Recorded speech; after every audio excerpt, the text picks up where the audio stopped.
Okay, so good morning. Today's daf is Gittin daf Kafbet. Yesterday we finished the Mishnah, and let me share my screen, and we'll begin with a review of that Mishnah. With the Mishnah highlighted a few different rules, and had two different topics, and had a machlokas in it. So let's take a look and see what it had to say. So the Mishnah began by noting that we don't write on something attached to the ground, and that began the sense of two different disagreements. One said, if you wrote on something attached to the ground, then you detached it, you completed, signed. It's not exactly clear what is meant by chasamo, but you completed or signed it, and you gave it to the woman. So then the first opinion, the Tanakama opinion, is that it's valid. Then Rabbi Yehuda said, you know what? That is not actually a valid get unless the writing and the completion was happened after it's attached. And we're going to have a discussion in the Gemara, and there's going to be two viewpoints that we'll see as to what that machlokas is really about.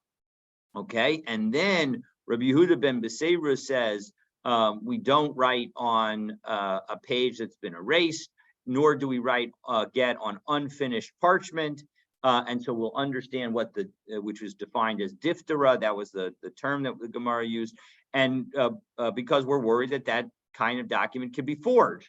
And the Chachamim, quite remarkably, say that such a get is kosher. So who are those Chachamim? Why do they say what they say? Those are going to be the key topics for today. So let's dive right in. So the Gemara begins, Kasu ala mechubar, right? You said that it needed to be written, that if you wrote it on something that was attached, then it was going to be a problem. Amarta Reisha ein kosvin. Right, so I'm sorry, Kasu ala mechubar, right? The second line of our Mishnah said that if you write on something that was attached to the ground, and then you detached it, completed and signed it, and you gave it to the woman, so then it was going to be kosher. But Hamarta Reisha ain't gosvin, but the beginning of our Mishnah said that don't do it.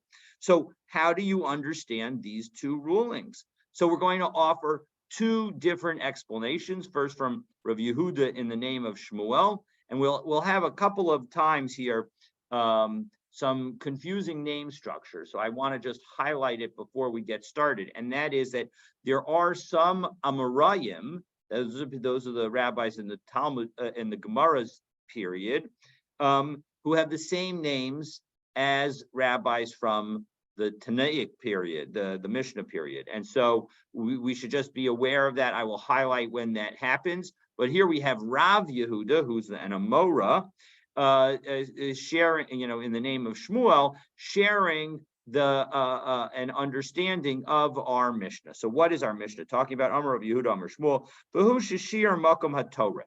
That there is in the get two different aspects.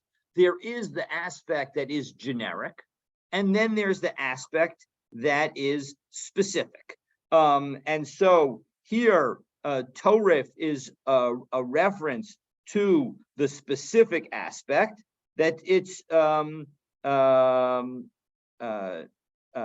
if we take a look in Rashi, I should have probably included this Rashi in the first place, but Torif Guluyo shel shtar makom ha'ish va'isha v'hazman. This is the piece of the contract that is the place where we put in the man's name, the woman's name, and the time. So those are the key aspects of what we're talking about.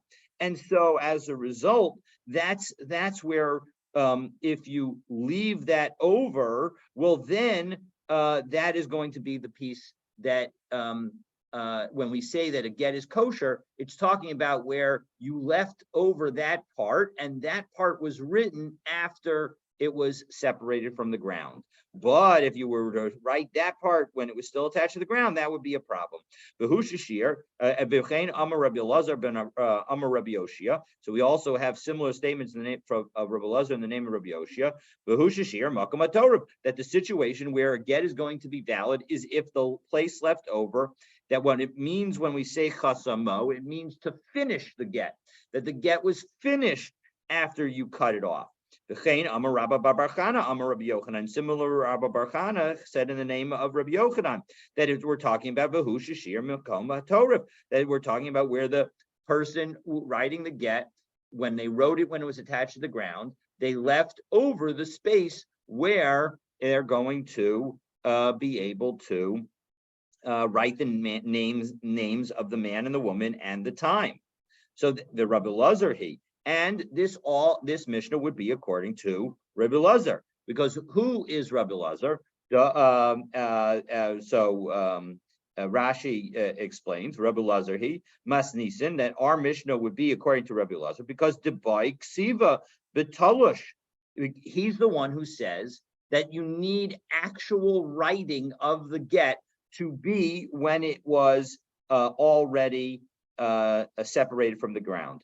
The Darish v'kasav dekra akasav haget.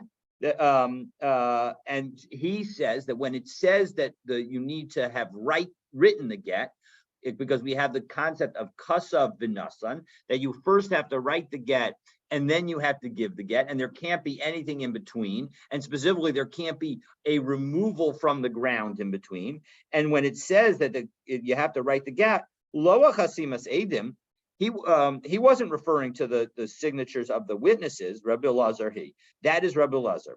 The Amar chasimas a get Eina min Torah, that the signatures on the get itself are not actually biblically required, according to Rabbi Lazar. Ella mibnei tikkun olam. He said, as we saw earlier in the Masechet, it's just in order to make the world a better place. Hilkach v'chasav dekra aksav haget kai. And so therefore, when it says that you have to write and then give, it's talking about the actual language of the get. And so given the fact, and he is the one, Edi Mesira Karti. When do you need signatures according to this view of Rabbi Lazar, that the writing on the get that's important is the language of the get and not the signatures on the get? Well, so what signatures are important? It's the Edi Mesira, it's the witnesses who watch the get being given from the husband to the wife. Those are the signatures that are crucial. And this is what he is saying in our Mishnah. Ein kosin tofis, that if you don't write even the tofis, meaning that when it comes to not writing a get when it's attached to the ground, the advice is don't even write the extra portions, right? The tofis is the opposite of the Torah. The Torah, if we said, is the man's name, the woman's name, and the time. The tofis is everything else. It's the generic language that you have in the get. Shema yichtov toref. And the reason that we tell you not to write the tofis on when it's attached to the ground, on something that's attached to the ground, is because we're worried that you might come to write the Torah, the key parts of the ground. However, so that's the first line of our Mishnah. And now the second line of our Mishnah, when it says that if you do so and you separate it and you finish it, you're fine. Well, then kasvo tofis. But if you did write the extra part, the utulasho ksavo l'torah unasano, and then you remove it and you write the Torah, you write the key parts, the man's name, the woman's name, and the time, and then the get is given to her, kasher, then it is kosher. That's explanation number one of our Mishnah. Yes. Is there a time restraint from the writing to the actual giving? So in this context, there does not seem to be a time constraint. And indeed, we've seen there are two aspects to what you're saying. One is there any concern about the time between the tofes and the toref? Right, there are two pieces that need to be written. That doesn't seem to be like there's any concern about that. We did see that there may be concern if you do everything, if you do the signatures and the dates and everything. We saw that there is an issue if you just put it in your pocket. And the husband puts it in his pocket. And we are a little bit concerned about that because the dates on the get should be the date of the divorce. And if he waits, then, he's supposed to be entitled to extra time of the property, and it will look like he's supposed to give her the property earlier. And so that was the issue with maybe we have a predated get and that could be potentially a problem. We had that discussion earlier.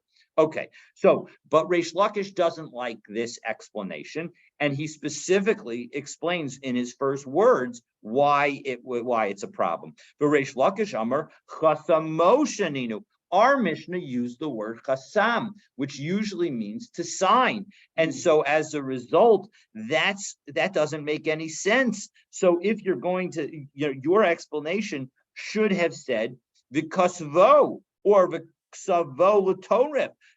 But it doesn't say that in our Mishnah. It specifically uses the term sign. Now, obviously, Rav Yehuda, in the name of Shmuel, would say back that, well, that's true, but chasamo can also mean to finish, because signatures are obviously the finishing. That's why you have the two aspects being connected.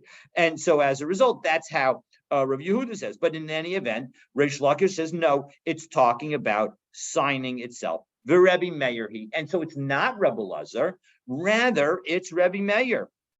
And why is it? And again, Chasamoshaninu, Rashi says, this is about 8 lines up in the from the bottom of Rashi. Chasamoshaninu, b'seifa demasnizin. In the second case of our Mishnah, talshu chasamo v'nasno. Right? We say that you separated it, you cut it, you then signed it, and you gave it kosher. That's when it's kosher. The implication is that it was all written b'mechubar when it was attached. And so it must be that when the pasuk says the word the katav, that you have to write it, it's referring to the signatures of the witnesses, shehi ikar, which is the main point, the Rebbe Meir he, and that is Rebbe Meir. Okay, and so the Amar Aidin Chasima Karti, because what is it that Rebbe Meir says? Rebbe Meir says that the key writing is the signatures of the people on the get itself, and so as a result, that is why that's the writing that's referred to in the Torah. But Hachikamar Ain Kosin LaTorah. We should not write even the Torah, meaning you can't write the whether it's the key or the non-key part. You shouldn't even write any aspect. You shouldn't write even the key part when it's attached to the ground. Because we're worried that if you write the key aspect, you write the man's name, the woman's name, and the date, then we'll come to also sign it when it's attached to the ground. But if you did write the Torah when it was attached to the ground, but then but then you separate it, you detach it from the ground, you sign it, and you have it signed, and you give it to her, well, then it is kasher. Then it's a kosher, it's a valid get. So those are the two explanations of our Mishnah. One is to say that our Mishnah is really like Rebbe Lazar, and the other is to say, no, it's actually like Rebbe Meir. Okay, so now that we've dealt with that, there's a rule that a perforated flower pot is considered like it's attached to the ground, meaning that whatever's growing in a perforated flower pot. So I have a perforated flower pot, right here. Many of our flower pots are in fact perforated, right? They're not complete encasements, right? And so such a flower pot, it is considered as if the air between the ground and that hole attached together, and so it's considered as if it's attached to the ground. And so now we're going to ask, well, is that rule also applicable to when we said in our Mishnah that something that's attached to the ground, you can't write on it? What's the significant? Why is that? Why is it? What is the ramification? So the ramification is that if you have something, hello, good morning. If you have something that's attached to the ground, we're going to have some Rashi, and I think we might even have a Tosfos or two. So we're going to have. So the question is if you have a flower pot, and many flower pots have holes in the bottom, right, so that the water could drain out, for example. And so here we're talking about a flower pot that has holes in the bottom, and we say that it's considered as if it's connected to the ground. And so the ramification is if that flower pot is in the land of Israel. And so when something grows from the ground in the land of Israel, there are obligations of taking Meiser and the like. And so as a result, we will have those obligations with respect to what grows in that flower pot that has a hole in the bottom. And so as a result, the question that we're asking is, we also said that if you wanted to write a divorce document, you can't write it on something that's attached to the ground. So do we use the same definition of attached to the ground when it comes to Meiser as for the writing of a get? And the second issue, there's another issue that we'll see that attached to the ground matters, is you are not allowed to remove something from the ground on Shabbat. And so as a result, the question are you allowed to effectively lift a flower pot that is, that has a hole in the bottom? Is it considered attached to the ground or not? And so, and I think we're talking about where the flower pot itself is on the ground. And the question is do we sort of like just see it all as one? Exactly. So let's take a look. We're going to start with the question of writing the get on the pot itself, on the flower pot itself. You have an earthenware flower pot, and that has a hole in it, and you are going to write the get on it. Now, the whole thing is on some level considered connected to the ground, but we don't really treat the pot itself as if it was mechuber lakarka, as if it was connected to the ground. And so as a result, kasher, it's kosher. The shakil le v'yahiv can take the whole pot and just give it to the wife, right? And the pot itself is a movable item, so so therefore everything is fine. But al-aleh shel atzitz naku.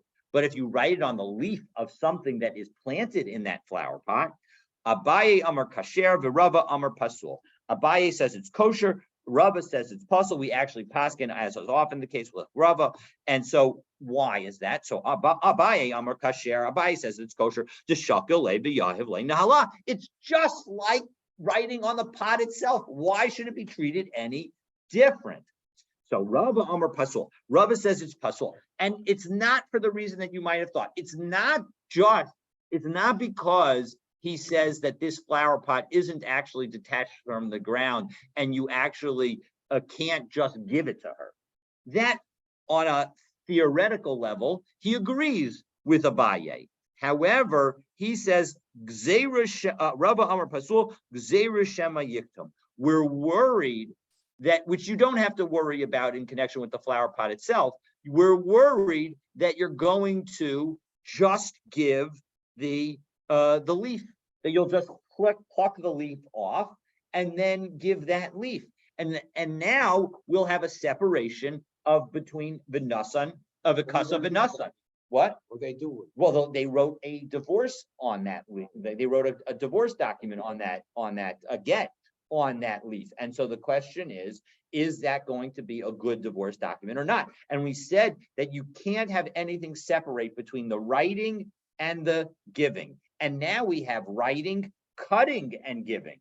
And so as a result, that's the concern that Rava has, and therefore he says that it's not going to be good. Now, and again, Shema Yikdom, Rashi, top line, Ha'Allah, maybe you'll cut off the leaf, V'havya Ketzitza Min HaMechubar, and that would be considered cutting something that's attached to the ground.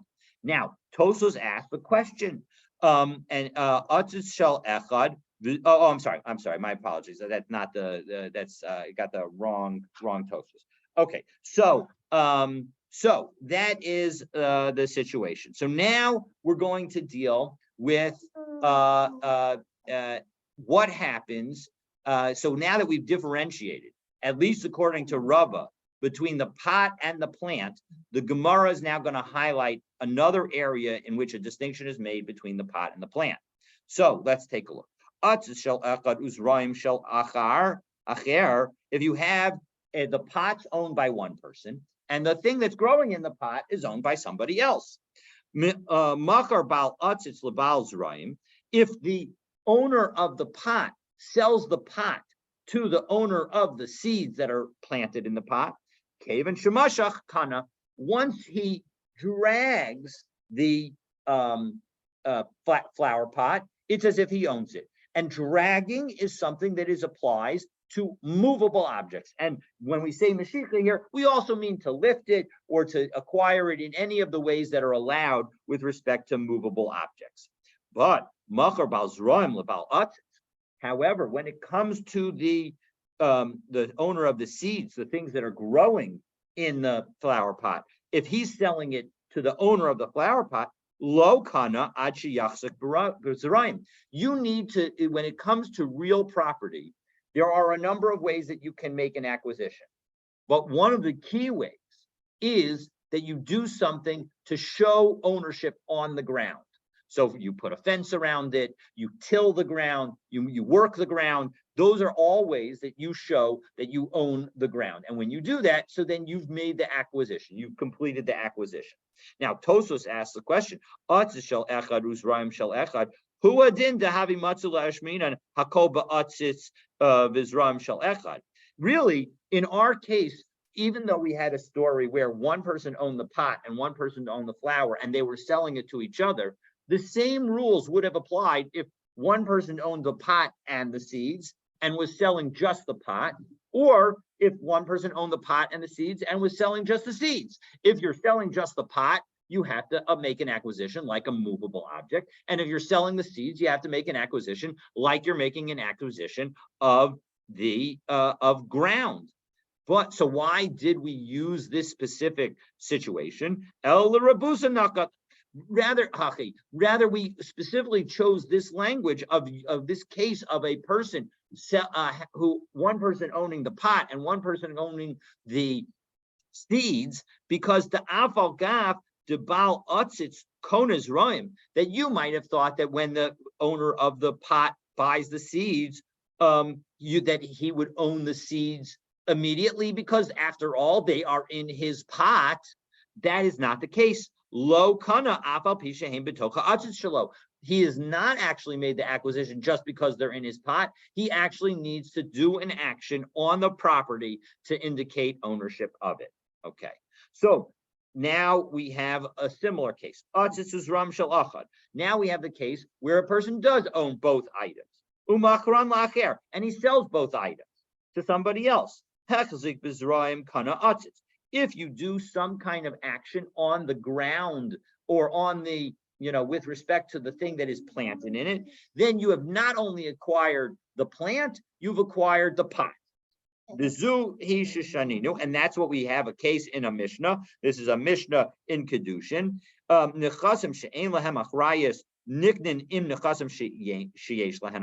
it comes to items that are not subject to liens of loans, that's what it means, that she'ein lahem achrayas, but generally it refers to movable property. They can be acquired with the acquisition associated with real property. B'chesef, whether you'd use money, ubishtar, or a contract, or chazaka, or some kind of taking action on the property. All three of those will cause you to own both the property and the movable property that is on it. But hechazik ba'atzitz, if you were to only make an acquisition of or show ownership of the atzitz of the flower pot, meaning, for example, you don't actually move the flower pot, because this is remember, hechazik is the type of acquisition that you do on real property. So he's done the wrong type of acquisition. Well, if he does that on the flower pot, he doesn't even acquire the flower pot, because, and Rashi says it nicely here, if we take a look, hechazik ba'atzitz, v'lo mashcho, he didn't drag it, liknot, in order to cause the kinyan. He left it where it was, and he just did some kind of action on it. So the example that's listed here is maybe he painted it. The point is that he did something, but that showed ownership. But that isn't how we acquire movable property. We acquire movable property by moving it. And so, well, then not only will he have not acquired the actual real estate, which he didn't do anything about, he won't even have acquired the pot. Again, he needs to do a chazaka on the right kind of proprietary act on the ground itself in order to acquire both the ground, both the plant and the pot. Okay, so now we dealt with one aspect. So again, there are a number of different, that this is a third ramification. So the three ramifications that we're going to talk about are the type of acquisition that one makes. Now we're going to talk about Meiser, and then we're going to talk about Shabbos. So Nakvo, actually, I don't know if we're going to talk about Shabbos, but those are the three different areas that one can think of quickly about the differences between whether or not we say that something is attached to the ground or not.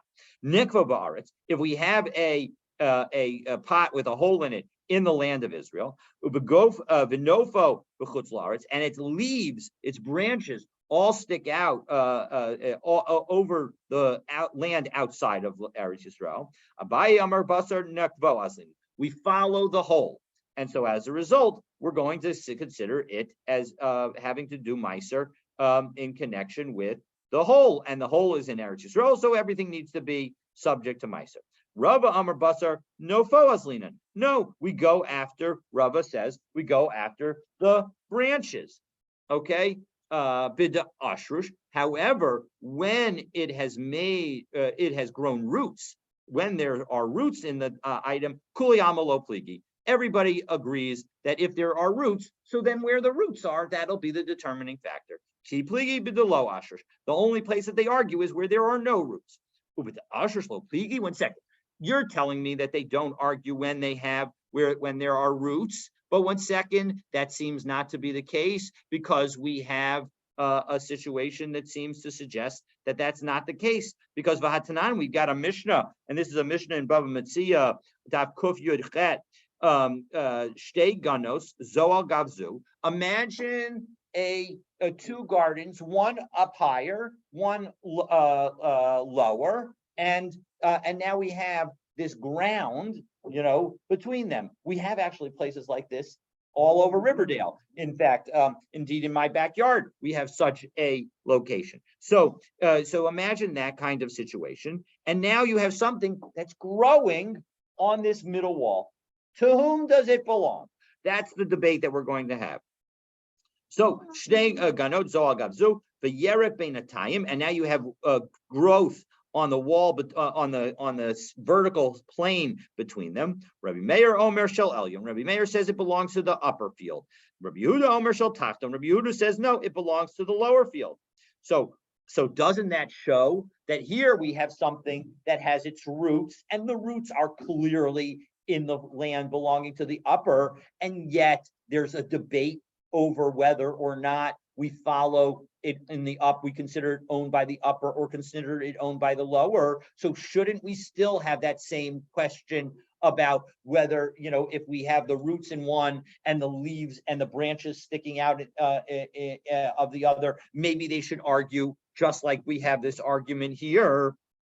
So no, Hasam, that case, Kedektani Taima, the Mishnah itself explains the reasoning. Rabbi Meir, where Rabbi Meir says, Ma'im yirtza elyon litol es aparo. If the upper one wanted to just dig down and grab all the earth underneath, he would be able to do so. And of course, that earth includes the roots of these plants. So therefore, he would be able to control it, ein kan yerek, and there would be no vegetables there as a result, because he's allowed to just do whatever digging in his own property he wants to do. Rabbi Yehuda, on the other hand, says the following. Ma'im yirtza tachton lamalo, says gnyaso afar. The lower one has the ability to fill in the earth, right? I mean, we have, again, lower field, the wall, and then the upper field. And the lower field could, if he wanted to, raise his field to the same level as the upper field. He could just fill in all that dirt. Well, if he filled in all that dirt, those plants would be gone. And so as a result, maybe, so he should own it. So that's Rabbi Yehuda's piece.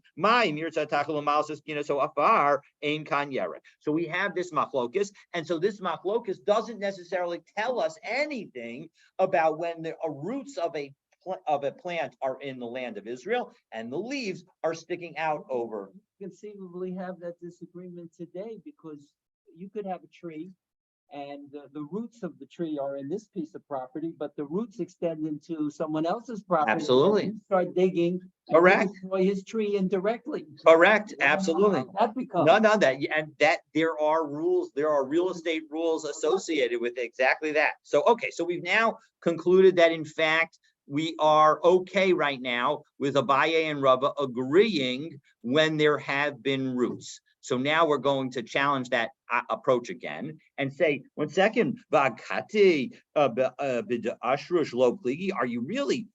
I'm still think that maybe you could say that there should be an argument even when there are roots, because what about the following? Tanya, we have a brisa that suggests that there might be an argument where the roots are in one side and the plant is in the other. Elon miktasoba aretzu miktasoba chutzlar. You have a tree that is partially in the land of Israel and partially outside the land of Israel. Tevel v'chulin ma'oravin zebizeh. Divrei Rebbe. Rebbe says that the entire tree is considered as if it's nourished both from the land of Israel and from the land outside of Israel. So anything that was nourished from the land outside of Israel doesn't require the tithing, and so as a result, it's considered chulin. But anything that is grown from the land of Israel is considered tevel, because you do need to tithe. So all of the fruit of this tree, according to Rebbe, are considered a mixture of non-tithable fruit and tithable fruit. And the ramification, Rashi tells us, is that if you were to try to take Meiser, you cannot take Meiser. This is essentially questionable tithing fruit, because we don't know how much is required to be tithed and how much is not. So as a result, you can't use this fruit to tithe fruit that was fully grown in the land of Israel, and you can't use fruit that was fully grown in the land of Israel to tithe this fruit. You can't tithe in either direction. That's what Rashi tells us here, and so as a result, that's the problem. That's why this matters. So Rabbi Shimon ben Gamliel Omer, no, Rabbi Shimon ben Gamliel says that we don't treat them as mixed. Rather, Hagadol b'chiyuv chayev, Hagadol b'ftur patur. If it grows on the outside of land of Israel piece, so then it's considered part of the outside of the land of Israel. And if it grows on the inside of land of Israel piece, it's considered inside the land of Israel. Very simple. So my lav mixas gufa ba'aretz or mixas nofa ba'aretz or mixas nofa ba'chutzlaretz. What are we talking about? It seems like we're talking about part of the branches are in the land of Israel, part of the branches are outside the land of Israel, and all of the roots could be anywhere. The roots could be in Israel, the roots could be outside of Israel, but it doesn't make a difference. And so, no, that is not the case that and as a result, this should be the exact same situation that Rava and Abaye are arguing about. And doesn't that show that Rava and Abaye should argue here as well? How do you know that maybe that they actually agree? So no, that is not the case. What is the case? Mixas shrushim ba'aretz umixas shrushim b'chutzlaretz. You have half of the roots, or part of the roots are in the land of Israel, part of the roots are outside the land of Israel, and that's where they're arguing. Well, 1 second, my time at the Rabbi Shimon ben Gamliel, if that's true, that part of the roots are in Israel, part of the roots are outside of Israel, well, that means when you have all of the nutrients going up into the tree, you have nutrients from both sides going up into the tree. Why doesn't Rabbi Shimon ben Gamliel agree with Rebbe that you have everything mixing together? It's all nourished from both the land of Israel and outside. And so as a result, it should be every fruit should be partially chulin and partially tevel. So Damasik Sunma. So the Gemara explains, no, we're talking about a very interesting situation. You have smack in the middle along the border between Eretz Yisrael and outside, a tooth-like rock, right? As Rashi says, Shane Sela, like a jutting rock. Mavdil be'emsa hashrashim. This is 1, 2, 3, 6, 9, 12, 15, 14, 15 lines up in the Rashi in the narrow lines. Damasik Sunma, Shane Sela, you have again this jutting rock, Mavdil be'emsa hashrashim, that separates in the middle of the roots. Umavsikin ada geza, and it goes all the way up to the trunk. Now we've seen, especially on sidewalks, you can see situations where this has happened, where the sidewalk sort of cuts into the, but that's what we're talking about. We're talking about where there are basically two separate root systems, one in the land of Israel, one outside of the land of Israel. Hilkach Rabbi Shimon lo yanaki mahadadi. According to Rabbi Shimon, they don't nourish each other. The right side doesn't nourish the left side, and the left side doesn't nourish the right side. So in second, if that's true, my time of the Rebbe, if that's true that they don't nourish each other's side, why does Rebbe say that we treat every fruit as if it's partially tevel and partially chulin, partially nourished from the outside of the land of Israel and partially nourished from the roots inside the land of Israel? So the hadre arve, well, after it leaves the root system, hadre means the after, after it leaves the root system, where does it go? To a single trunk. Well, the single trunk is a place where it all mixes together, according to Rebbe. And so that's why everything that grows will be nourished partially from the land of Israel and partially from the outside the land of Israel. Well, if that's the case, b'mai kamivlagi, what in the world are they arguing about? So Mar Sabar Avira Mevalbel. So according to Rebbe, what's in the air, meaning above ground, meaning the trunk, causes all of the juices, all of the sap in the tree to mix together. And so as a result, it's all treated as if partially is nourished from the land of Israel and partially nourished from outside the land of Israel. So Umar Sabar and Rabbi Shimon ben Gamliel says, no,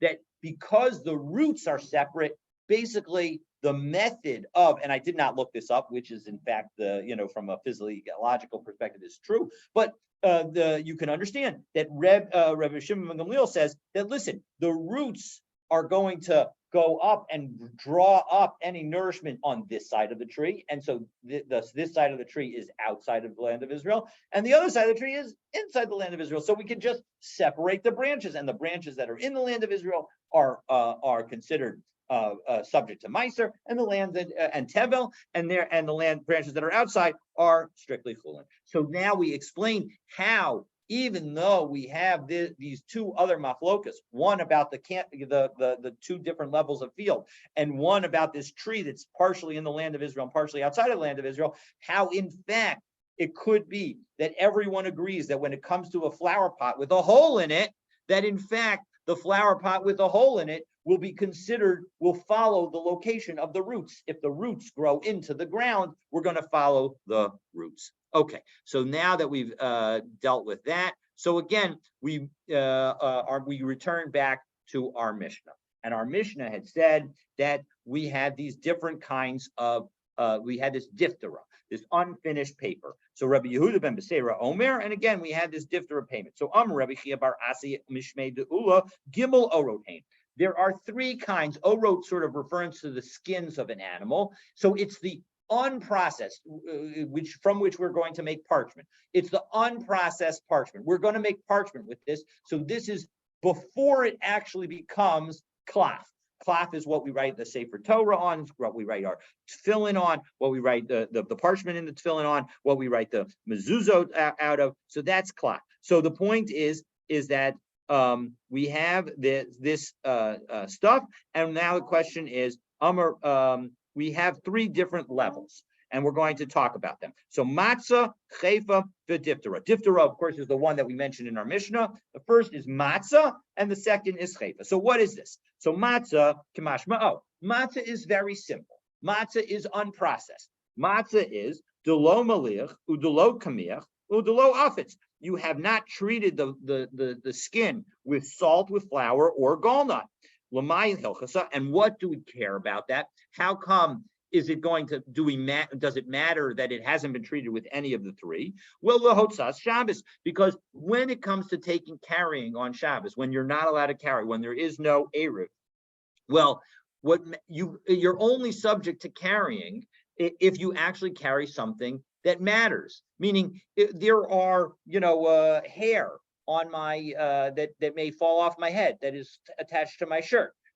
That's not carrying on Shabbos. So the point is that here we have what is going to be considered significant is for carrying Shabbos. So what's the measurement associated with it? Rav Shmuel Bar Yehuda, as Rav Shmuel Bar Yehuda taught, Kidei Latsur Mishkal Ketana.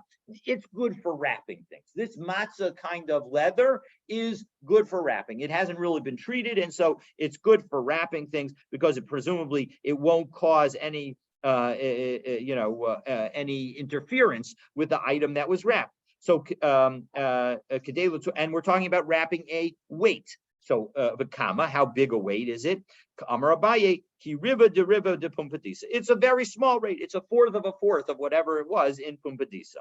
So that's item number one. Chayfa. What about chayfa? Demaliach below kamitz below office. Well, you did the maliach, you did the salting of it, but you didn't do the flour treatment or the gallnut treatment. So my hilchasa, again, why does it matter? Again, lahotzah Shabbos, again for Shabbos carrying the kamashiro, and how much is its relevant measurement? Kidiknan. Well, we got a Mishnah that says specifically this. This Mishnah is on Daf Ayin Chet, or Kidei Lasos Kameya, that when it comes to a hide, it's talking about enough to write an amulet, right? So you can write on this at this point, but it isn't considered finished. Diphthera, the diphthera, demaliach v'kamiach below office. That's where you treated it with both salt and flour, but you have not treated it with the gallnut either. So it is not yet a final product. So lamai health. So again, why do I care about lahotzah Shabbos? In order to carry on Shabbos. But kamashiuro, and how much is it? Kidei lichtov alav es a get, in order to write the get on it. And this highlights that the halacha is like the rabbis in our Mishnah, who say that in fact that what matters is that you can write a get, and so the minimum size is the size to write a get on this particular object. Okay, so that is diphthera. We now know what diphthera is. It is not yet fully processed, but it's actually at the very last stage of the processing, and that's why there's the debate. According to the other opinion, it is you cannot write on it. But according to Rabbi Yehuda, the Chachamim, according to Rabbi Yehuda ben Beseira, you cannot write on it, and according to the Chachamim, you can use it to write on. The Chachamim Akshirin. So now we're going to analyze that Chachamim that say it's kosher. So Man Chachamim, who are these Chachamim? So now again, need to be careful about the names. Amar Rabbi Elazar, the Amora. The Amora says, what does he say? So he says, as we turn to Kafet Amabet, Rabbi Elazar, he is actually Rabbi Elazar, the Tana, who says the Amar Edi Masira Karti, because he's the one who says that it's not the signatures on the document that matter, it is the witnesses to the deliverance of the document. And that's why it's okay to use a document that is potentially subject to forgery. Because, and Rashi does this explanation, but we're running short on time, so I'll do it outside. Because Rabbi Elazar would say that, listen, the people that matter are the witnesses who are watching the delivery. Well, part of the delivery obligation, part of those witnesses' obligation is to read the document. And so as a result, they will be able to immediately testify as to what was the content in the document when the husband gave it to the wife. So as a result, we'll be fine. And when Rabbi Elazar, the Amora, made his statement, he said that it was only a valid contract, according to Rabbi Elazar, the Tana, if the woman immediately went to Beis Din and validated. But if she waited up to 10 days, then it's not going to be a valid get. Because maybe there was a condition to the divorce that was included in the contract, in the get, and she erased it. Okay, the Rabbi Yochanan again, the Amora, he disagrees, and Amar afilu mikan asar yamim. No, even up to 10 days will allow her to bring the get. Of course, maybe after 10 days, according to some of the Rishonim, he would agree that it would not be valid, because the Im Isa Hava Bay tonight, because if in fact up to 10 days there was in fact some kind of condition, Midkar Dichire, the witnesses who witnessed the giving of the get they would remember it and actually be able to testify about it. Now, why doesn't it work with respect to Rebbe Meir, who says that what matters is the witnesses on the contract? After all, if the witnesses on the contract were asked, they should also remember what happened. Well, the answer to that, as Rashi puts it, is that when it comes to the witnesses who are on the contract, you don't need to go to them to validate it. You could go to anybody who recognizes their signature.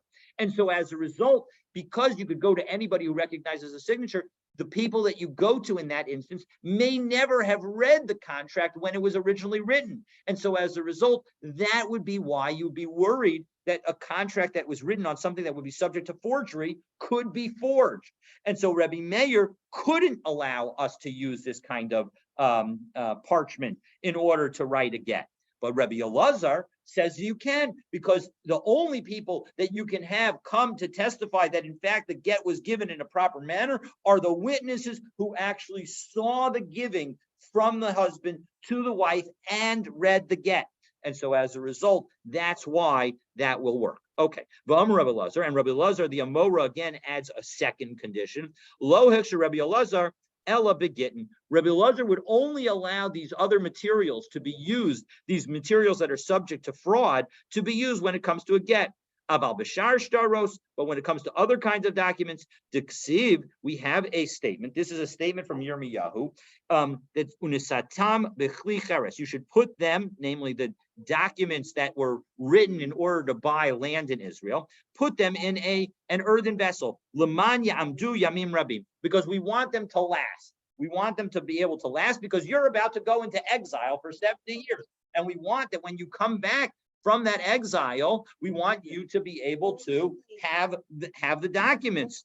And so as a result, that shows, according to Rebbe Elazar, that shows, according to Rebbe Elazar, that you need a document that is that will not be subject to forgery. And so that's why he says that you need to be subject to forgery. Rabbi Yochanan Omar, afilu b'shtaros. Rabbi Yochanan says no, even other kinds of contracts are okay.